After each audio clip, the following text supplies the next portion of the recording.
اعوذ باللہ من الشیطان الرجیم، بسم اللہ الرحمن الرحیم، صلی اللہ علیہ محمد صلی اللہ علیہ وآلہ وسلم۔ آج ہم درود پاک پڑھنے والے ان خاص لوگوں کا ذکر کریں گے جو درود پاک کی کثرت کو اپنائے ہوئے ہیں اور روحانیت کے منازل طے کر رہے ہیں۔ جب انسان درود پاک پڑھنا شروع کر دیتا ہے تو آہستہ آہستہ اس میں نمایاں تبدیلیاں رونما ہونا شروع ہو جاتی ہیں، اور یہ نمایاں تبدیلیاں اسے روحانیت کی ترقی پر فائز کرتی ہیں۔ اور جو لوگ محبت اور عقیدت سے نبی پاک صلی اللہ علیہ وآلہ وسلم پر درود شریف کے نذرانے پیش کرتے ہیں، یہ خصوصیت بھی انہی لوگوں میں پائی جاتی ہے۔ اور جو لوگ روحانیت کی تلاش میں ہیں اور وہ درود شریف بھی پڑھتے ہیں تو وہ لوگ اپنے اندر روحانیت کی تبدیلی کو محسوس کریں گے۔ آپ لوگ اس بات پر غور کیجئے گا اور تجربہ کر کے دیکھیے گا کہ کیا واقعتاً آپ کی روح میں پاکیزگی اور باطنی صفائی ہونا شروع ہوتی ہے، اور جب باطن کی صفائی آہستہ آہستہ ہوتی ہے تو اسی دوران آپ کی روحانیت بھی ترقی کرتی ہے، اور جب روحانیت کی ترقی ہوتی ہے تو وہ آپ کی روح میں سرایت کر جاتی ہے، کیونکہ روح اور روحانیت کا آپس میں بہت گہرا تعلق ہے۔ جب آپ درود پاک پڑھنا شروع کرتے ہیں تو پھر آپ کے باطن کی گندگی اور غلاظت دور ہوتی جاتی ہے، اور جو آپ کے عمل میں ظاہر ہونا شروع ہو جاتی ہے۔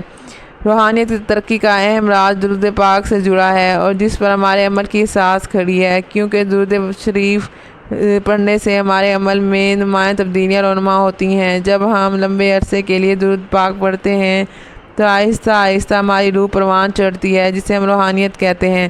روحانیت کا پہلا راز اور جو روحانیت کی پہلی سیڑھی ہے جس پر آپ چڑھتے ہیں اور جس پہ آپ کی روحانیت پرواز کرتی ہے اور ترقی کرتی ہے، اسی کا آج ہم یہاں پر ذکر کریں گے، اور یہ تمام چیزیں آپ نے خود میں محسوس بھی کرنی ہیں۔ دیکھیں، روحانیت جو ہے وہ نفس کو کنٹرول کرنا سکھاتی ہے، اور جب آپ کا نفس کنٹرول ہونا شروع ہوتا ہے، جب آپ نفسانی خواہشات سے بچنا شروع کر دیتے ہیں تو وہیں سے روحانیت جو ہے وہ ترقی کرتی ہے۔ اور وہ لوگ جو اہل درود ہیں اور لمبے عرصے کے لیے درود شریف پڑھتے آ رہے ہیں، ان کی ایک ٹھوس بنیاد بن رہی ہے روحانیت کی۔ سب سے پہلا راز جو ہے وہ ظاہر ہوتا ہے اہل درود پر، وہ دنیا کی حقیقت آپ کے سامنے آنے لگتی ہے۔ اور جو لوگ مسلسل استقامت کے ساتھ کافی لمبے عرصے سے درود شریف پڑھ رہے ہیں اور انہیں پڑھتے ہوئے 2 سے 3 سال، 5 سے 10 سال ہو گئے ہیں، وہ میری اس بات سے یقیناً اتفاق کریں گے۔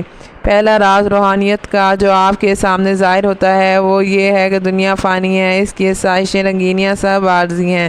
اہل درود کے سامنے دنیا کی قدر و منزلت گھٹنا شروع ہو جاتی ہے۔ آپ سمجھنا شروع کر دیتے ہیں کہ دنیا کی رنگینیاں محض کھیل تماشا ہیں، ہمیں واپس اپنے رب کی طرف لوٹ کے جانا ہے۔ اس طرح پہلی روحانیت کی سیڑھی جب وہ چڑھتا ہے، یہ دنیا کی زندگی کچھ نہیں۔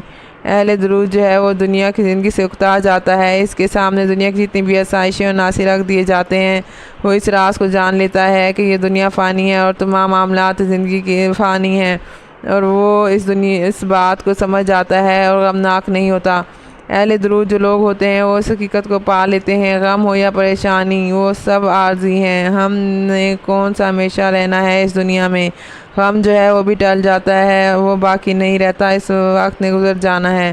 اہل درود جو ہے وہ اس حقیقت کو مان لیتا ہے کہ آخرت کی زندگی ہی اصل زندگی ہے، اس سے بڑھ کر اور کچھ نہیں۔ تو میری اللہ رب العزت سے دعا ہے کہ مجھے اور آپ کو ہمارے پیارے آقا حضرت محمد صلی اللہ علیہ وآلہ وسلم پر درود و سلام پڑھنے کی توفیق عطا فرمائے، تاکہ ہم روحانیت کے مناظر کو بآسانی طے کر سکیں اور اس حقیقت سے روشناس ہو سکیں کہ یہ دنیا اور اس کے اندر نظر آنے والی تمام عناصر فانی ہیں، اور اپنی زندگیوں کو درود و سلام کی روشنیوں سے راستہ کر کے آخرت کے سفر کو آسان بنائیں۔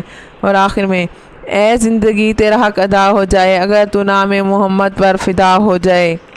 شکریہ۔